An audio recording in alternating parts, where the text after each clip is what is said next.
My name is Shannon Brooks, and I'm the president of Monticello College. Today I've got Josh and Amy Choate with me, who are the newest faculty on campus, and Danny Neiman, who is our student caretaker of the campus during the wintertime. I've asked them to join me today so that we can together explain our Barn Raiser fundraiser for 2018. The 2018 project we are asking you to fund is a brand new 1,600 square foot student housing facility called Aristotle House, which will provide housing for 16 more students. Here's one of the cabins that currently serve for student housing.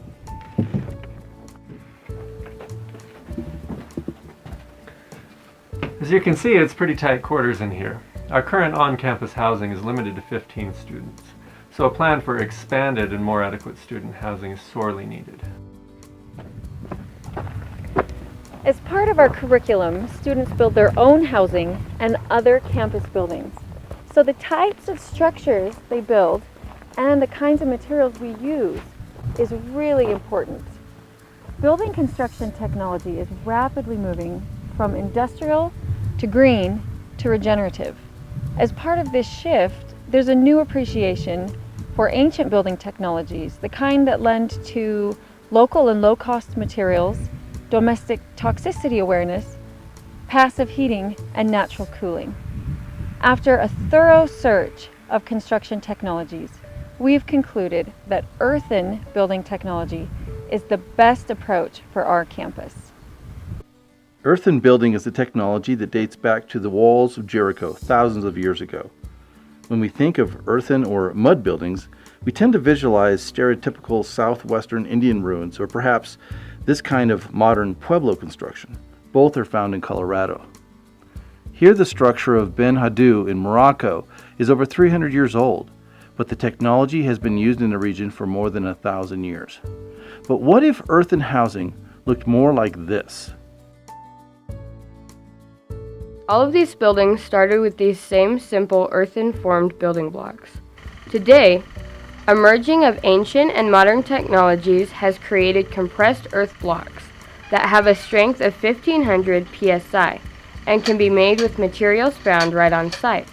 As a student, I'm excited to learn and become proficient in this technology. These images depict a number of structures erected in Colorado, Texas, and Mexico. You will notice the slurry mortar mix being poured onto the block.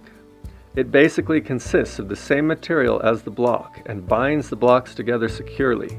Buildings made of these materials have many benefits, but high on the list for us is durability.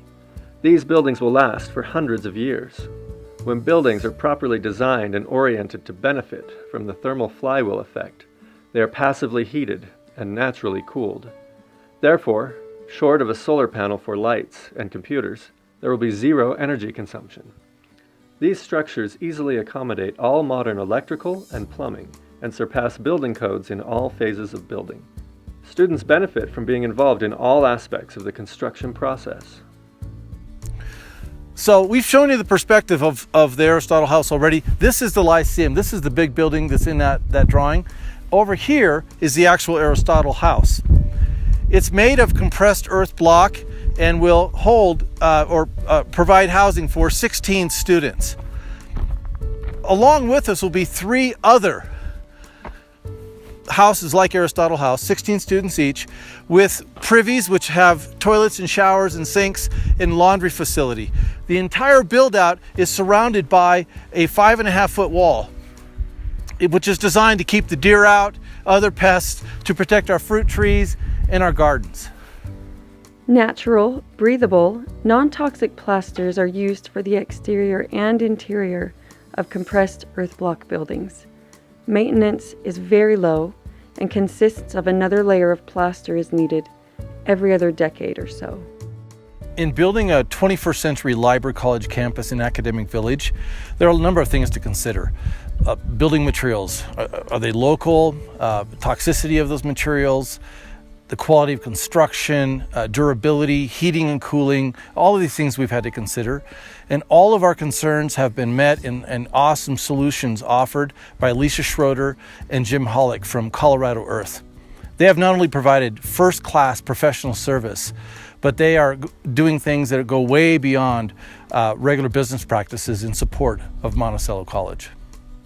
As students, we are developing an unusual and unique set of skills that equip us to become independent, productive, and entrepreneurial members of society. But to provide the necessary facilities and the environment for more students like us, it all boils down to your support.